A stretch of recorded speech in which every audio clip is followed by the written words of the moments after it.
Hi friends, welcome back to மாமா with பைப்பா. இன்னைக்கு என்ன வீடியோ பார்க்க போறீங்க அப்படின்னு பார்த்தீங்கன்னா டிராவலிங் வீடியோ தான் பார்க்க போறீங்க.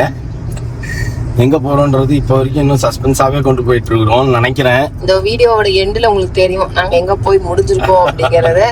ஓகே ஃப்ரெண்ட்ஸ், வாங்க வீடியோக்குள்ள போலாம். போற வழியில என்னெல்லாம் பண்றோம் அப்படிங்கறது இந்த வீடியோக்குள்ள ஃபுல்லா வர. என்ன பண்றோன்றதை விட இப்ப ஃபர்ஸ்ட் என்ன பண்ண நீ? காலையில கிளம்பணும், தோசை சாப்பிட்டோம் ஒரு ஹோட்டல்ல, நீ பூரி சாப்பிட்ட, இப்ப காஃபி குடிச்சிட்டு கிளம்பியாச்சு.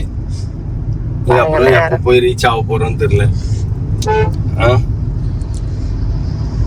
6 hours travel தான். ஆமா, 6 hours travel. ஓகே ஃப்ரெண்ட்ஸ், வாங்க அப்படியே என்னெல்லாம் அந்த 6 hours travel எங்க அப்படின்றத கமெண்ட் பாக்ஸ்ல கமெண்ட் பண்ணுங்க பார்க்கலாம். வீடியோ பின்னாடி எல்லாம் ஓட்டக்கூடாது, முன்னாடி பார்த்துட்டு வீடியோ பின்னாடி பாத்தீங்கன்னா தெரிஞ்சிடும். அதனால முன்னாடியே பார்த்துட்டு நீங்க கெஸ் பண்ணுங்க. ஒருத்தன் பின்னாடி படுத்துன்னு வரான். அவன் எது குளிச்சுட்டு வந்தானே தெரியலப்பா. ஏன் அப்படியே கிளம்பி வந்திருக்கலாம். நான் தான் திட்டினேன் இன்னைக்கு குழந்தையா அப்படின்ட்டு. ஜம்முன்னு தூங்கிடுவான். சரி ஓகே ஃப்ரெண்ட்ஸ், வாங்க அப்படியே ஒன் பை ஒன்னா பார்த்துட்டே வரலாம். ஃப்ரெண்ட்ஸ், உங்ககிட்ட மௌலி ஒன்று சொல்லணுமா, ஒரு பேய் கதை. ஆமா ஃப்ரெண்ட்ஸ், நைட்டு வந்து பார்த்தீங்கன்னா இது வந்து முந்தானேத்து நைட்டு ஹாண்டட் ஸ்டோரி ஃப்ரெண்ட்ஸ். அது வந்து நாங்கள் வந்து இங்கே பழைய வீட்டில் இருந்தோம். இவர் மட்டும் வந்துட்டு புது வீட்டில் வேலை செய்கிறாங்கன்னு சொல்லிட்டு இவர் மட்டும் அங்கே போய் இருந்துட்டாரு. நைட்டு நான் போய் இழுத்து போச்சுட்டு ஃபோன் பார்த்துட்டு இருப்பேன். இது சீக்கிரமா அம்மா சீக்கிரமா 10 மணிக்கே தூங்கிச்சு கலாச்சேன்.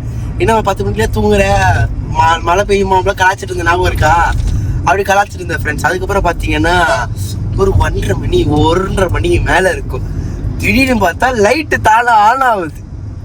லைட்டு தானே ஆன உடனே எனக்கு தெரிஞ்சு பெட்ஷீட்குள்ளே வந்து அந்த வெளிச்சம் தெரிஞ்ச உடனே நான் யோசிக்கிறேன், சரி இதுதான் ஏதோ ரெஸ்ட் ரூம் போக எழுந்துட்டு இந்த அம்மா வந்துட்டு எழுந்துச்சு போனால் லைட்டை போட்டுருவாங்க. திருப்பி வந்து பார்த்துட்டு நீ ஆஃப் பண்ணு, நான் ஆஃப் பண்ணு, கண்ணு தெரியாது நடக்கும் அந்த மாதிரி பண்ணிட்டு போல ஆஃப் பண்ணாமல் வந்து பத்திச்சு போனால் 2 நிமிஷம் பார்த்தேன். ஆஃப் பண்ணுமான்னு கத்தினே இருந்தேன். சரி, அப்புறம் இவர் எங்கே வந்து ஆன் பண்ணி விட்டுருக்காரு போலன்னு நினச்சிட்டு நான் வந்து பார்த்தா லைட் ஆன் இருக்குது, டோர் மேல்ட்டா போல இருக்கு. திருப்பி பார்த்தா இது மட்டும் தான் இருக்கு. அது திருப்பி கேட்க லைட் ஆன் பண்ணி ஆஃப் பண்ண மாட்டியானா ஏதோ கேட்டேன் போல. நான் எங்க ஆன் பண்ணு என்கிட்ட திருப்பி கேட்குது. எது அப்ப எப்படி லைட் ஆன் ஆச்சுன்னே தெரியல. அப்புறம் டர் ஆச்சு ஃப்ரெண்ட்ஸ், ஆஃப் பண்ணிட்டு சைலண்டா தூங்கிட்டேன். இவர் சொன்னாரு நீங்க லைட்டை போட்டு விட்டே படுத்துட்டீங்க. இல்ல 1:30 மணி வரைக்கும் நான் லைட்டை போட்டேன். அவ்வளவு மக்கா நானு. இல்ல நாங்க படுக்கும் போதே நான் லைட் ஆஃப் பண்ணா போய் படுத்துட்டேன். அவங்ககிட்ட அவன் சொன்னா ஏமா லைட் ஆஃப் பண்ண, நீ ஏஞ்சி ஆஃப் பண்ணிடா. நான் ஏஞ்சி போய் ஆஃப் பண்ணிட்டு நான் பார்த்துட்டு தான் நான் பெட்ஷீட் எடுத்து போத்துறேங்க. நான் வந்து தனியா 2nd ஃப்ளோர்ல படுத்துன்னு இருந்தேன் நம்ம வீட்டுல, புது வீட்டுல தெரியுமா. படுக்கிற பட்சம் டப்புன்னு லைட் ஆன் ஆயிட்டு ஃபர்ஸ்ட் நான் கட்டில் கீழே இருக்கிற லைட்டை போட்டுக்கிட்டேன். அப்புறம் தூக்கமே வரல எனக்கு. நமக்கு எதுக்கு கட்டில் கீழே லைட் எல்லாம் நம்மளுக்கு தூங்கும் போது அப்படின்ட்டு, ஏன்னா புது வீடு ஃபர்ஸ்ட் தனியா படுக்கிறோம் அப்படின்ட்டு யோசிச்சு போட்டா தூக்கமே வரல. என்னடா இது அப்படின்ட்டு சரின்ட்டு ஆஃப் பண்ணிட்டு படுப்போம் அப்படின்ட்டு ஆஃப் பண்ணிட்டு படுத்தேன். அப்பவும் தூக்கம் வரல. 1008 வாட்டி சில்னஸ் ஜாஸ்தி இருந்தது. ஏசி புது ஏசியா, அதனால பயங்கர சில்னஸ், கடுப்பா இருந்தது எனக்கே. நானும் எத்தனை வாட்டி தான் ஏஞ்சி பால்கனிக்கு போறது வர்றதுன்னு இருந்தேன். அதுக்கப்புறம் சரி படுத்து தூங்குவோம் அப்படின்ட்டு லைட் ஆஃப் பண்ணிட்டு அதுக்கப்புறம் படுத்து தூங்கிட்டேன். நீங்க என்னடானா பழைய வீட்லயே காமெடி பண்ணு உட்கார்ந்துருந்தீங்க. தெரியல, மௌலி யாரோ பார்க்க வந்துக்கிறாங்க. அவங்க அப்பா பார்க்க வந்துருக்காங்க. ஆமா, அவங்க அப்பா பார்க்க வந்துருப்பாரு. ஏமா அவ்வளவு பெரிய வீடை கட்டிட்டு இப்படி நீ தரையில படுத்துனுக்கிறியேமா அப்படின்னு பார்க்க வந்திருப்பாரு. எல்லாத்தையும் பார்த்து வாழ்ந்த ஜெனரேஷன் நானு. சரியா, ஆரம்பிச்சியா? எல்லாத்தையும் பார்த்து வளர்ந்த ஜெனரேஷன் நானு. கீழ இருந்து மேல வரைக்கும் எல்லாத்தையும் பார்த்த ஜெனரேஷன் அப்படின்றேன். அதான் அது இடையில கொஞ்சம் இல்லாம இருந்தது, அதுக்கப்புறம் இருந்தது அப்படின்றது நிறைய அப்படியே மாற்றி சரிப்பா உடுப்பா இப்ப இன்னைக்கு இந்த நிலைமைக்கு வந்திருக்கிற. காலையில இருந்து என் மூஞ்ச காட்டாம 2 பேரும் மூஞ்சவே நான் காட்டினது இருக்கிறேன். அது சரி, நீ ஒரு இது வாங்கி வச்சுட்டு அதுல வைக்க மறந்துடுது. அதனால டக்குன்னு கையிலே வச்சு எடுத்து பழக்கமாயிடுதா. அதனால ஓகே ஃப்ரெண்ட்ஸ், நாங்க ஆண்டி வேலை போயினே இருக்கிறோம். போற வழியெல்லாம் திடீர்னு போறதுனால கொஞ்சம் லேட் ஆகுது.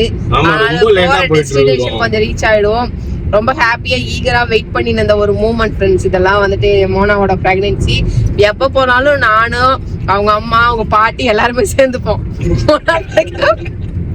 வயசான பீஸுங்க எல்லாம் சேர்ந்துக்கிட்டு இதை 3 பேர் சேர்ந்து டார்ச்சர் பண்ணிட்டு இருக்காங்க. மோனா கிட்ட கேப்போம், எப்பதாப்பா சொல்லுவீங்க அப்படின்னு சொல்லிட்டு. ஆனா எனக்கு ரொம்ப சந்தோஷம். நாங்க 3 பேரும் சேர்ந்துக்கிட்டு கேட்டுட்டே இருப்போம். அப்போ மோனா சொல்லும், வெயிட் பண்ணுங்க, அதெல்லாம் இருக்க வேண்டிய நேரத்துலதான் அது கரெக்டா கிடைக்கும், வெயிட் பண்ணுங்க அப்படின்ட்டு. நல்லபடியா நடக்கும், நான் கூட என்ஜாய் பண்ணட்டும். நான் கூட லாஸ்ட் டைம் போனப்ப கூட சொல்லிட்டேன், ஜான் மோனா 2 பேர்கிட்டயுமே சொன்னேன், ரேஸ்ல பின்னாடி வந்தவங்க எல்லாம் முன்னாடி போயின்னு இருக்காங்க, நீங்க இன்னும் என்ன பண்றீங்க அப்படின்னு கேட்டேன். இருங்க அவ்வளவுதானே, விடுங்க பாத்திரலாம் அப்படின்னாரு. கரெக்டா வந்து யாருமே எக்ஸ்பெக்ட் பண்ணல. ஒவ்வொரு மாசமும் எக்ஸ்பெக்ட் பண்ணி மோனா கிட்ட கேட்டே இருப்போம், என்ன மோனா அப்படின்னா, இல்ல அப்படிங்கும். அது கேட்டு எங்களுக்கு என்ன ஆயிடுச்சுன்னா, சீத்து நீங்க எப்போ சொல்லுங்க அப்படின்ற மாதிரி நாங்க ஆயிட்டோம். அதுக்கப்புறம் பார்த்தா யாருமே அந்த மந்த் கால்குலேட்டே பண்ணல, யாருமே கெஸ் பண்ணல. இல்ல நாங்க யாருமே அந்த மந்த் கால்குலேட் பண்ணி கெஸ் பண்ணியும் கேட்கல. போங்க போய் எங்க வேணாலும் சுத்திட்டு வாங்க, என்னவோ பண்ணுங்க, நீங்களும் காமனா அமைதியா உட்கார மாட்டீங்க, நீங்களும் எங்களுக்கு குட் நியூஸ் சொல்ல போறதே இல்லை, எங்க வேணாலும் போயிட்டு வாங்கன்ட்டு நாங்க எல்லாருமே தண்ணி தெளிச்சதுக்கு அப்புறம் எக்ஸ்பெக்ட் பண்ணாத டைம்ல அவங்க இந்த மாதிரி சொல்லும் போது என்ன ரியாக்ட் பண்றதே தெரியல. ரியாக்ஷன் வீடியோ எல்லாம் போட்டிருப்பாங்க பிள்ளைங்க, பாருங்க வேற லெவல் ரியாக்ஷன்.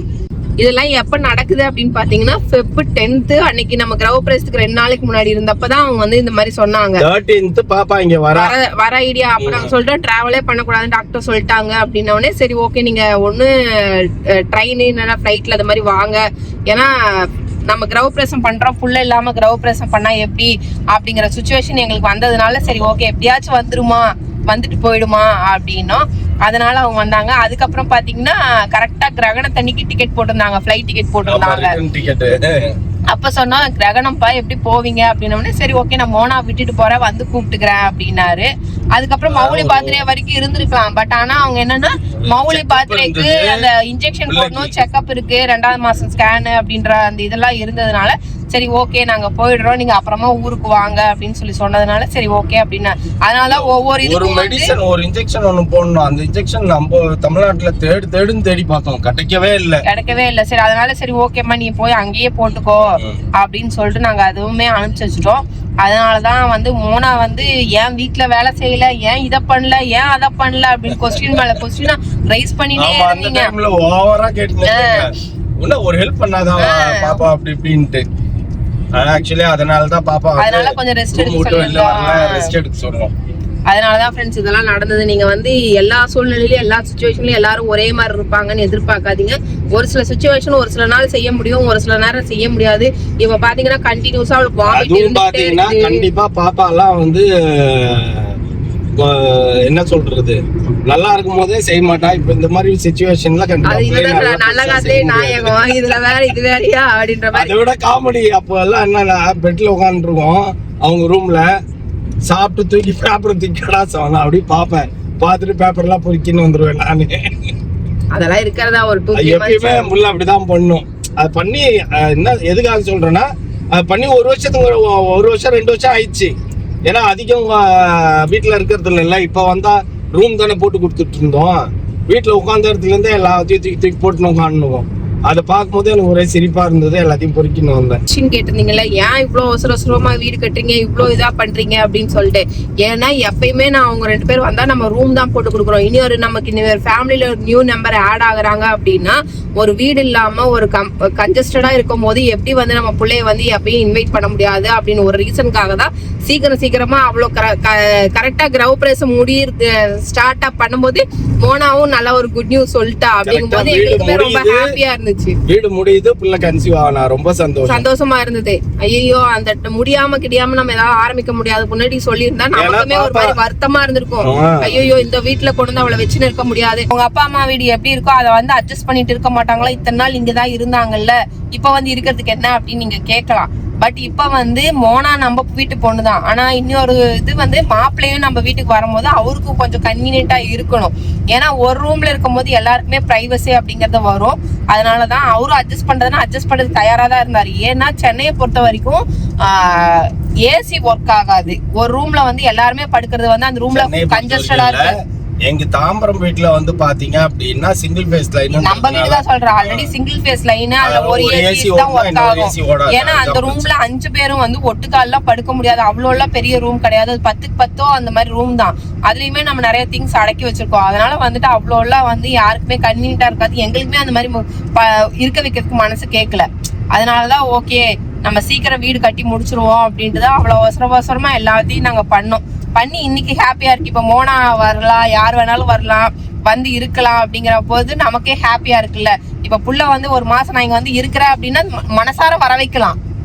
ஆமா, அந்த மாதிரிதான் நம்ம இருக்கோம். இப்ப இல்ல அப்படின்னா நம்ம இப்ப பாப்பா வந்து நம்ம இது முடிஞ்சு பாப்பா இங்கதானே வருவா. அப்ப அவளுக்கு வரும்போது அவளுக்குன்னு ஒரு ரூம் வேணும் இல்ல? இல்ல அவங்களுக்கு கொஞ்சம் எல்லாமே இருக்கணும் இல்ல. எல்லாமே இருந்தாதானே கொஞ்சம் நமக்கும் கன்வீனியன்டா இருந்தாதானே குழந்தைய வச்சு நம்மளாலே பாத்துக்க முடியும். அதனாலதான் ஃப்ரெண்ட்ஸ் இவ்வளவு அவசரமா எல்லாத்தையுமே நம்ம பண்ணது. எல்லாமே சக்சஸா கரெக்டான டைம்ல எல்லாமே நடந்துச்சு. ஒருத்தவங்க மெசேஜ் பண்ணிருந்தாங்க எனக்கு, ஆண்டவர் எவ்வளவு பிளெஸிங்கா வச்சிருக்காரு உங்க ஃபேமிலிய. கரெக்டா அந்த பொண்ணுக்காக தான், மோனாக்காக தான் நீங்க வீடு பில்ட் பண்றதா சொல்லி பண்ணீங்க. கரெக்டா அது இது பண்ணும்போது கன்சீவ் ஆயிட்டாங்க. So blessed. ஒரு விஷயம் என்னன்னா, நீங்க நிறைய பேர் அந்த குருவி கூடுக்காக ஃபர்ஸ்ட் டைம் நான் வீடியோ போடும்போது சொன்னீங்க இந்த மாதிரி மோனா பிரெக்னெண்டா இருப்பா, குட் நியூஸ் வரும் அப்படின்னு நீங்க சொன்னீங்க. அந்த டைம்ல ஒரு சின்ன கொலாபரேஷன் நடந்தது. அந்த கொலாபரேஷனால நாங்க கன்ஃபியூஸ் ஆயிட்டோம். கன்ஃபியூஸ் ஆனதுனால எங்க இது என்னதுரா ஒரு குருவி கூடு கட்டினா நல்ல விஷயம் நடக்கும்னு சொல்றாங்களே அப்படின்னு சொல்லிட்டு எல்லாருமே அசால்ட்டா. ஆனா அது அப்ப எங்க இருக்கா, நம்ம போயிட்டு வந்துட்டோமோ. நம்ம ஃபர்ஸ்ட் டைம் வீடியோ போகும்போது நாங்க லங்காவி போயிட்டு வந்ததுக்கு அப்புறம் இந்த மாதிரி நடந்ததா இல்ல பாப்பா துபாய் போச்சு. அதுக்கப்புறம் அந்த டைம்ல ஏதோ கொலாபரேஷன் நடந்தது. அப்ப இதெல்லாம் நடக்காது, சரி ஏதோ குருவி கூடு கட்டியிருக்கு அப்படின்ட்டு. அதுக்கப்புறம் அது சொல்லும் போதுதான் 1 மாசம் கழிச்சுதான் எனக்கே அதுக்கப்புறம் ஓகே குருவி கூடு கட்டினது இது இந்த சிம்டம்ஸ் காட்டுதான் குருவி கூடு கட்டி இருக்கு அப்படின்னு சொல்லி அரிசி எல்லாம் போட்டு டெய்லி சோறு போட்டுக்கிறாரு. டெய்லி சோறு போட்டு வளர்த்திட்டு இருக்காரு. அந்த சிம்டம்ஸ் வரும்போது எங்களுக்கு எல்லாம் வந்து அது என்னடானா காலையில வேலைக்கு போற மாதிரி வீட்டு விட்டு வெளில போகுது. அதுக்கப்புறம் சாயந்தரம் சனின்னு உள்ள வந்தது ஒரு நாள் பார்த்தேன் நான். அந்த மாதிரிதான். அதனால ஃப்ரெண்ட்ஸ், அதனால அந்த சிம்டம்ஸ் எல்லாம் நாங்க யோசிக்கும் போது அப்பெல்லாம் வந்து எங்களுக்கு அந்த தெரியவே தெரியாது. இப்ப எப்படி ஆக போகுது என்னமோ அப்படின்ற மாதிரிதான் இருந்தோம். அதுக்கப்புறம் தான் எங்களுக்கு தெரிஞ்சது ஓகே இது வந்து 1 மந்த் அந்த பிஃபோரே வந்து ஒரு சிம்டம்ஸ் காட்டுறதுக்காக தான் வந்து நமக்கு வந்து நடந்திருக்கு அப்படின்றத வந்து எங்களுக்கு அப்பதான் புரிஞ்சுது. ஓகே நீங்க சொன்ன மாதிரி எல்லாருக்குமே தேங்க்யூ சோ மச். ஒரு புதிய உறவு உங்க வீட்டில் வரப்போகுது. அதனாலதான் வந்து நீங்க உங்களுக்கு குருவி கூடு கட்டியிருக்குன்னு நிறைய பேர் கரெக்டா கமெண்ட் பண்ணிருக்கீங்க. அதனாலதான் ஃப்ரெண்ட்ஸ். ஓகே ஃப்ரெண்ட்ஸ், இப்ப நேரா போய் பசிக்குது. மணி 1 ஆக போகுது. ஆமா, இப்பதான் இளநீலாம் குடிச்சு தேங்காய்லாம் திண்டு ஆள் பசிக்குது. இறங்கிட்டேன். அவுட்ஃபிட் எல்லாம் காட்டினியா இன்னைக்கு? Cotton outfit. ஓகே ஃப்ரெண்ட்ஸ், நம்ம வந்தாச்சு சாப்பிட. நம்ம எப்பயுமே இங்க ஒரு ஹோட்டல்ல வந்து சாப்பிடுவோம், ஜெயராம்னு சொல்லிட்டு நல்லா இருக்கும். ஆனா இது சுத்த அசைவம் வச்சே நீங்க பாருங்க ஃப்ரெண்ட்ஸ். தெரியல, அசைவ ஹோட்டலுக்கு தூக்கின்னு வந்து நிறுத்திட்டு இந்த அம்மா மீன் வறுவல், காடை, கௌதாரின்னு தின்னுவாங்க. யாரா சூப்பரா இருக்கு. நான் வந்து சாம்பார் கொடுங்க, ரசம் கொடுங்கன்னு சாப்பிடணும். பார்த்து முள்ளு குத்திக்கு போகுது, வஞ்சர மீன் முள்ளு. முன்னால மீன்லாம் பார்க்கும்போது அதிசயமா இருக்கு. ஏன் என்னால நீ என்னமோ சாப்பிடாத மாதிரி இப்போ வாங்கி தின்னு தானே இருக்கிற. நீ வேற ஆமான் சாமி போடுற. 1க்கு 2 வஞ்சரம் மீனா இப்போ முழுங்க போற. நீயே நியாயமா பேசு. நீ வீட்டுல வாங்கி கொடுத்தா இந்த மாதிரி வறுக்க போறியா? இல்ல அவன் வாங்கி தின்னு இங்கேயே. அதான் நல்ல மீனே வாங்கி கொடுத்தாலும் இந்த மாதிரி வறுக்க மாட்டீங்கடா. காவி சட்டக்காரா என்ன பண்ண? எங்க வந்திருக்கோம் அப்படின்னு பாத்தீங்கன்னா ஃப்ரெண்ட்ஸ், வேளாங்கண்ணி மாதா கோயிலுக்கு தான் வந்திருக்கோம். மாதாக்கு நன்றி சொல்லணும். நிறைய விஷயங்கள் இருக்கு. 2 விஷயம்தான். ஒண்ணு வீடு கிரகப்பிரவேசம் நல்லபடியா நடத்தி கொடுத்தாங்க மாதாவும் ஆண்டவரும். இன்னொன்னு பாப்பா விஷயம்தான். ஸோ 2த்துக்கும் மாதா கிட்ட ஆசீர்வாதம் வாங்கிட்டு நம்ம அதுக்கப்புறமா தான் நம்ம பெங்களூர் போவோம். ஓகே, இந்த வாரம் ஆக்சுவலி பெங்களூர் போற பிளான்ல தான் இருந்தோம்.